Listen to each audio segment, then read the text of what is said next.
इस चौकी का मामला सामने आया था, क्या कार्रवाई की गई है, आपकी जांच में क्या पाया गया, उसमें कितने लोग शामिल हैं और क्या प्रोफाइल है? देखिए, मैं आपको बताना आवश्यक समझता हूँ कि सोशल मीडिया पे भी बहुत सारे ऐसे मैसेज देखे जिसमें द्वारा ये फर्जी पुलिस चौकी बनाई गई है, उसके द्वारा हो रहा है। तो ऐसी कोई बात नहीं है, ये मैं आपको स्पष्ट बताना चाह रहा हूँ। साथ ही मैं ये बताना चाह रहा हूँ कि ये जो दो युवक गिरफ्तार हुए, जिसमें राहुल पाल और आकाश पुत्र नरेश, इन दोनों की पुलिस ने गिरफ्तारी की है, क्योंकि पुलिस को कल शाम नीरज कुमार आवेदक के द्वारा एक प्रार्थना पत्र प्राप्त हुआ था, जिसमें ये बताया गया था कि कुछ युवकों द्वारा उनको हनी ट्रैपिंग करते हुए उनसे 10,000 रुपए ऐंठे गए हैं।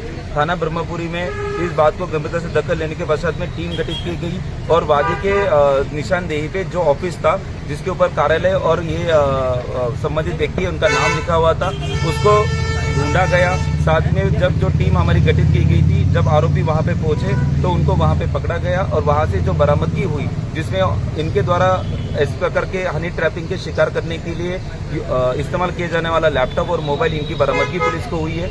जब आरोपी से सख्ती से पूछताछ की, तब ये पता चला कि इनको प्रॉपर्टी डीलिंग का ये काम करते थे। हाल फिलहाल में इनको जो नुकसान हो रहा था, उस नुकसान के लिए इन्होंने ये शॉर्ट टर्म या फिर इजी रूट पैसे कमाने के लिए हनी ट्रैपिंग का जरिया अपनाया। जो लोग अच्छे से मान जाते थे तो उनके लिए ये नॉर्मल उनसे ही ठगी लेते थे। अगर कोई व्यक्ति उनको मतलब सही हाथ में नहीं आता था तो उनको झूठी पुलिस होने का भी इन्होंने सिर्फ इसी केस में दावा किया है। तो ऐसी कोई अन्य बात नहीं है। हाल फिलहाल में पुलिस ने इसमें मुकदमा दर्ज कर लिया है। साथ में इनको अभी माननीय न्यायालय में भेजा जा रहा है। इसकी रिमांड की एप्लीकेशन के पश्चात इनमें आगे की जो भी तथ्य सामने आएंगे, साथ में इनके बैंक अकाउंट उसको भी खंगाला जाएगा और इनमें दो इनके अन्य साथी है, इनको भी वांछित किया गया। सर, अब तक कितने लोगों से ठगी कर चुके हैं बताया जा रहा है? कथित पत्रकार भी बताते थे जब पुलिस वहां पहुंचती थी, ऐसा भी कुछ बात सामने आई है? नहीं, देखिए, ये अपनी खुद की पहचान छुपाने के लिए अन्य रूप में सामने आने की बात आ रही है, लेकिन अभी ने जैसे कहा कि अग्रिम विवेचना में जिसमें जो भी तथ्य सामने आएंगे हम उसमें अवगत कराएंगे। क्या ये लड़की बन के बात करते थे? जी, हनी ट्रैपिंग करने के लिए ये खुद लड़की बन के बात करते थे और पुलिस ने इसमें बहुत तत्परता दिखाते हुए इसका भंडाफोड़ किया। सर, सोशल मीडिया पे एक फर्जी पुलिस चौकी दिखाई गई। हमने शुरुआत में कहा था कि कोई फर्जी चौकी नहीं है, उसकी जो फोटो है ऑफिस की हम आपको मुहैया कराएंगे, आपको पता चलेगा। वैसे कोई बात नहीं है। खुद बन बैठे सीओ, एसएचओ और दरोगा। मेरठ में ठगी का ऐसा खेल, पुलिस भी रह गई हैरान। यूपी के मेरठ जिले में एक फर्जी गिरोह का पर्दाफाश हुआ है, जो अवैध पुलिस चौकी चलाते थे और लोगों को डरा धमका कर उनसे अवैध वसूली करते थे। आरोप है कि गिरोह के सदस्य कभी खुद को सीओ, कभी थाना प्रभारी तो कभी दरोगा बताकर लोगों पर रोक जमाते थे। युवक से वसूले 10,000 रुपए। जानकारी के अनुसार गिरोह पर हनी ट्रैप के जरिए लोगों को ब्लैकमेल करने का भी आरोप है।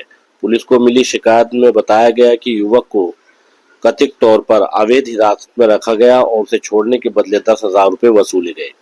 इस घटना के बाद मामला पुलिस तक पहुंचा, जिसके आधार पर पुलिस ने छापेमारी कर जांच शुरू की। ऑफिस था जिसके ऊपर कार्यालय और ये संबंधित व्यक्ति उनका नाम लिखा हुआ था, उसको ढूंढा गया। साथ में जब जो टीम हमारी गठित की गई थी, जब आरोपी वहां पे पहुंचे तो उनको वहां पे पकड़ा गया और वहां से जो बरामदगी हुई, जिसमें इनके द्वारा इस प्रकार के हनी ट्रैपिंग के शिकार करने के लिए इस्तेमाल किए जाने वाला लैपटॉप और मोबाइल, इनकी बरामदगी पुलिस को हुई है। जब आरोपी से सख्ती से पूछताछ की, तब ये पता चला कि इनको प्रॉपर्टी डीलिंग का ये काम करते थे। हाल फिलहाल में इनको जो नुकसान हो रहा था, उस नुकसान के लिए इन्होंने ये शॉर्ट टर्म या फिर इजी रूट पैसे कमाने के लिए हनी ट्रैपिंग का जरिया अपनाया। जो लोग अच्छे से मान जाते थे तो उनके लिए ये नॉर्मल उनसे ही ठगी लेते थे। अगर कोई व्यक्ति उनको मतलब सही हाथ में नहीं आता था तो उनको झूठी पुलिस होने का भी इन्होंने सिर्फ इसी केस में दावा किया है। तो ऐसी कोई अन्य बात नहीं है। हाल फिलहाल में पुलिस ने इसमें मुकदमा दर्ज कर लिया है। साथ में इनको अभी माननीय न्यायालय में भेजा जा रहा है। इसकी रिमांड की एप्लीकेशन के पश्चात इनमें आगे की जो भी तथ्य सामने आएंगे, साथ में इनके बैंक अकाउंट उसको भी खंगाला जाएगा और इनमें दो इनके अन्य साथी है, इनको भी वांछित किया गया। सर, अब तक कितने लोगों से ठगी कर चुके हैं बताया जा रहा है? कथित पत्रकार भी बताते थे जब पुलिस वहां पहुंचती थी, ऐसा भी कुछ बात सामने आई है? नहीं, देखिए, ये अपनी खुद की पहचान छुपाने के लिए अन्य रूप में सामने आने की बात आ रही है, लेकिन अभी ने जैसे कहा कि अग्रिम विवेचना में जिसमें जो भी तथ्य सामने आएंगे हम उसमें अवगत कराएंगे। क्या ये लड़की बन के बात करते थे? जी, हनी ट्रैपिंग करने के लिए ये खुद लड़की बन के बात करते थे और पुलिस ने इसमें बहुत तत्परता दिखाते हुए इसका भंडाफोड़ किया। सर, सोशल मीडिया पे एक फर्जी पुलिस चौकी दिखाई गई। हमने शुरुआत में कहा था कि कोई फर्जी चौकी नहीं है, उसकी जो फोटो है ऑफिस की हम आपको मुहैया कराएंगे, आपको पता चलेगा। वैसे कोई बात नहीं है। ठीक है।